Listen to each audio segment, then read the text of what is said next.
ini ada waktunya ya bagi yang akan datang ke sekolah tujuan karena terkendala akses jaringan. Silahkan datang, tapi ada jamnya ya, mulai dari jam 8 pagi sampai dengan, wah ini salah, daring dulu ya, daring ya, jam 8 sampai dengan jam pagi sampai jam 8 malam itu. Karena panitia juga harus istirahat ya, sekalipun daring kan harus memonitor gitu ya. Sedangkan yang luring yang akan datang ke sekolah mulai dari jam 8 pagi sampai jam 2, Bapak. Sampai jam 2 gitu ya. Itu batas untuk waktu pendaftarannya.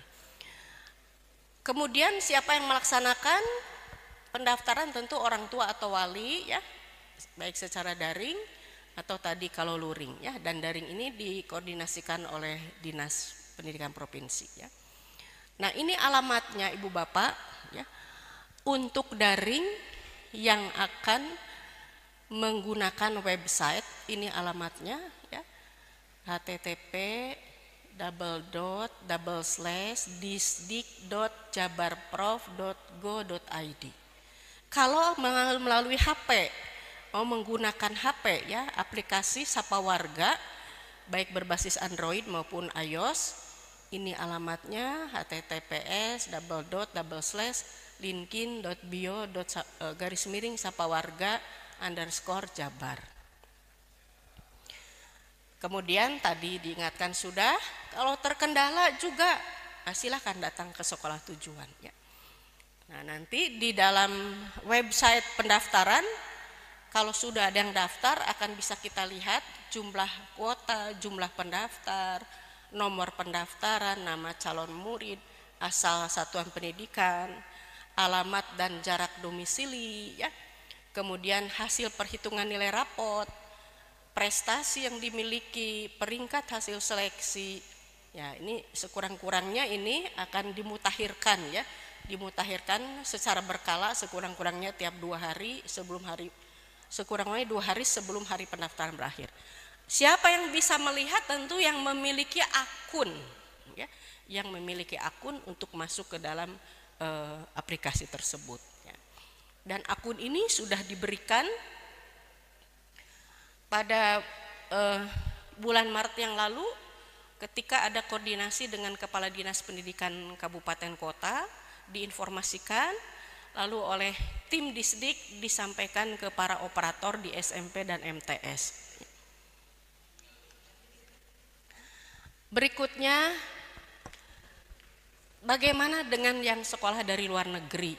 Nah, dari luar negeri itu kan ada 2 jenis ya kalau dilihat kurikulumnya. Ada yang sekolah Indonesia di luar negeri, berarti itu kurikulumnya kurikulum nasional. Ini tidak ada hal-hal yang khusus, bisa nanti mengisi secara mandiri, membuat dulu akun secara mandiri di website ya, ada aplikasinya. Kemudian nanti login mengisi aplikasi pendaftaran. Tapi bagi lulusan luar negeri yang menggunakan kurikulum internasional, ini tentu saja mengajukan surat penyetaraan dulu atau konversi ijazah luar negerinya ke Dirjen Dikdasmen ya. Kemudian setelah selesai baru mengunjungi satuan pendidikan yang dituju dan nanti sekolah bisa melakukan tes kelayakan baru mendaftar SPMB. Kemudian seleksi. Ibu Bapak, tentu bagi Ibu Bapak yang tiap tahun mengikuti sudah tahu ya bagaimana seleksinya. Tapi yang angkatan sekarang boleh jadi masyarakat itu baru tahun ini akan mengikuti SPMB di tingkat jenjang menengah. Jadi mohon izin saya ingatkan lagi ya. Apa yang akan dilakukan ketika seleksi? Yang pertama, panitia melakukan dulu, meyakinkan ya, melihat persyaratannya, dokumennya sudah lengkap belum yang diunggah dalam aplikasi ya, atau yang diserahkan ke panitia PPDB SPMB di sekolah.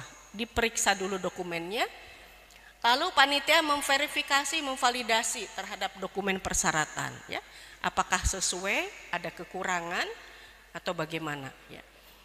Kemudian verifikasi Ibu Bapak. Nah, ini hal yang Bapak Ibu perlu ketahui bersama ya, bahwa tahun ini di peraturan menteri dinyatakan verifikasi dan validasi dapat dilakukan dalam bentuk pemeriksaan dokumen atau pemeriksaan lapangan sesuai kebutuhan ya. Jadi untuk hal-hal yang wah ini agak mencurigakan nih, perlu ada kunjungan lapangan, ini kekuatan hukumnya ada di sini ya. Berikutnya, dalam hal berdasarkan hasil verifikasi dan validasi terdapat pemalsuan dokumen, nah ini calon murid dinyatakan tidak lolos seleksi ya, atau diskualifikasi. Lalu bagaimana pengumumannya? Sebagaimana biasa tentu tadi setelah rapat dewan guru di sekolah ya, akan diinformasikan ke sistem IT ya, dan ini dilakukan berdasarkan hasil rapat dewan guru yang dipimpin kepala satuan pendidikan, ditetapkan melalui keputusan kepala satuan pendidikan ya, dan jumlah muridnya tentu saja sesuai dengan kuota yang sudah diumumkan ya.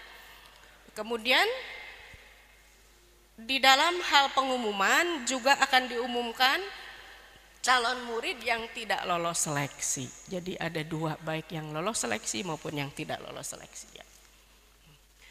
Kemudian daftar ulang. Daftar ulang, nah ini juga perlu mendapat perhatian Ibu Bapak ya. Ada jadwalnya ya, untuk memastikan sebagai murid itu ya diterima. Tentu saja harus menunjukkan dokumen asli yang dibutuhkan, persyaratan ya. Kemudian ada jadwalnya, nanti kita lihat ya.